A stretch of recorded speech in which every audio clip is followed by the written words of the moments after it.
Have you ever found yourself dreaming of the most beautiful person you have ever seen, only to wake up thinking you would do anything to be with that person? Have you ever actually found that person of your dreams right there in front of you, and then have your attention be reciprocated? We always say we would do anything for those we love, but how far could you take that?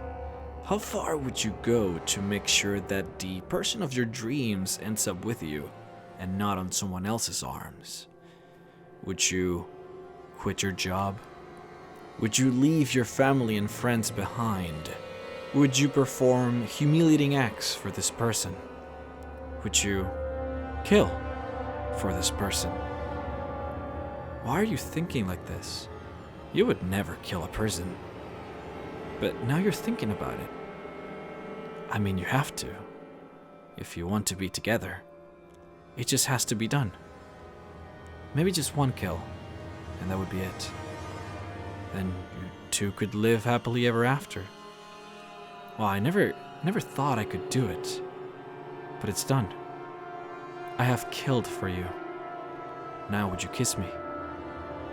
Would you reward me for my deed? Why do you feel so cold? We kiss, yet I feel no satisfaction. I feel nothing, just a void. Cold. So cold. So cold. The kiss of death. We have heard about it before, as it comes in many different shapes, but coming from a demon of all, well, you have to see it to believe it. Succubi are demonic creatures that lust for corrupting mortals into doing things that they would normally never do, using their guile, charisma, and looks to motivate them. They appear as stunningly beautiful women with flawless skin, silky long hair, large bat-like wings mounted on their backs, horns, a lashing tail, and glowing eyes. However, they are very rarely seen in this form, as they have the magical ability to change their shape into that of a normal humanoid, to resemble that which it is trying to seduce, and oh, it will seduce. The main goal of a succubus is to steal the soul of a victim and to send the soul back into the abyss. Now, this is a process that for a demon typically involves a contract or some form of bargain, power or a favor in exchange for your soul. In the case of a succubus, it is a lot more subtle. When a succubus has corrupted a creature completely, then is when the victim's soul belongs to her. This is typically by having the victim commit the 3 betrayals of thought, word, and deed.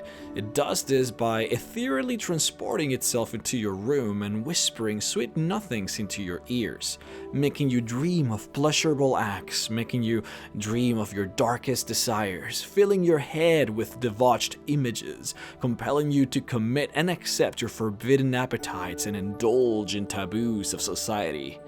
Then the succubus appears to you in the shape of your most desired body and compels you to perform that which you would never otherwise do. If you are a devout cleric who would never participate in the carnal pleasures of the world, then the succubus might want to corrupt you by making you indulge.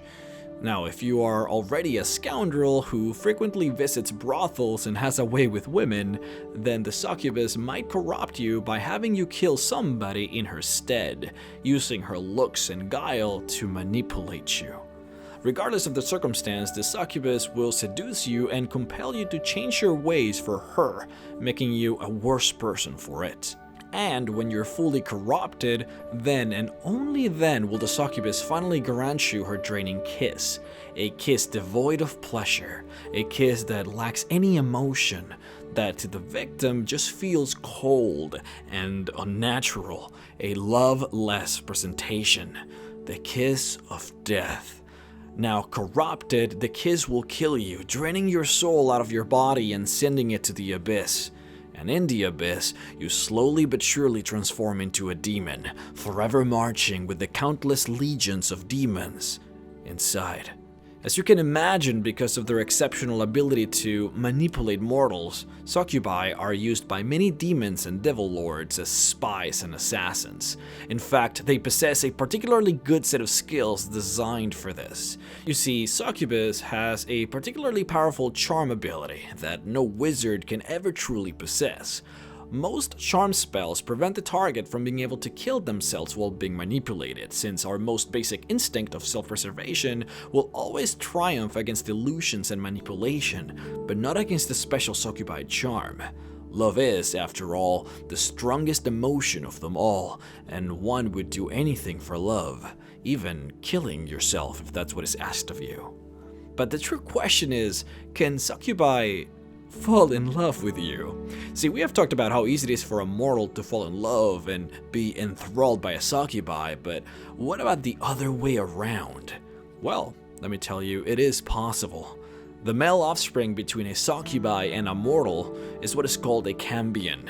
A Cambian is, for all intents and purposes, very similar to a succubus, except that it loses its magical magnet-like attraction from humans.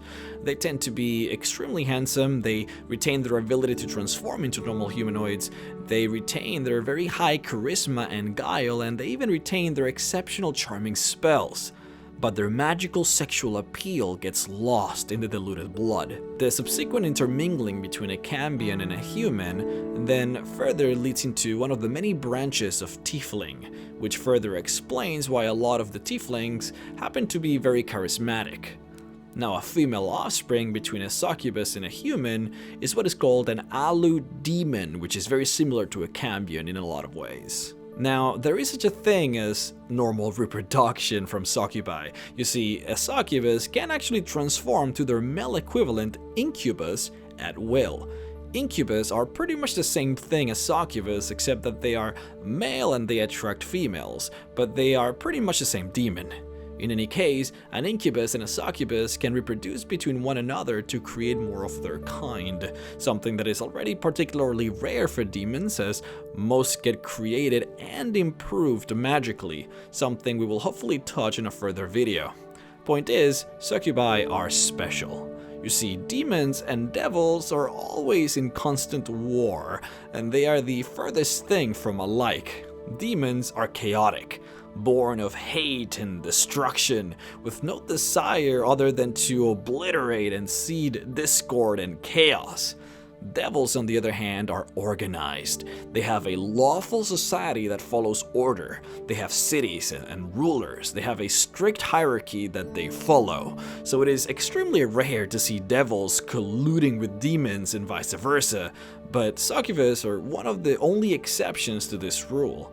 You see, succubi are actually demons, even though they might not really look like it. Something about their evolution and creation made them not as chaotic and destructive as their brethren, and because of that they are used by many devils as well as demons throughout the multiverse, even used by hags and other worldly evilish creatures. There is, however, a great secret to the succubus. You see, a great power awakens when a succubus falls in love with a mortal. A power that might not even exist anymore, since records have stricken it from existence. If the succubus didn't want it to kill you, but used her draining kiss on you and you were strong enough to survive it, the magical effects of the kiss would turn you into something different, something far more powerful. You would become stronger, more agile. You would live forever, becoming pretty much immortal. You would become a true vampire. Indeed. The beginnings of vampirism are of course shrouded in a lot of mystery, and this just further exacerbates its murky origins. But at one point in the past, succubi did have the ability to create vampires in this fashion, and not just any vampire, but great vampires. Vampires not beholden to others, willing and able to create their own covens as true vampires. Guys, I hope you enjoyed the video. I have been getting a lot of requests for demons and devils, and I hope that you can consider this an intro to this other side of the lore. Hoping to do some more in the future, of course. I keep letting me know what you guys want, and be sure to follow me on Twitter and let me know there. Have a great day, guys.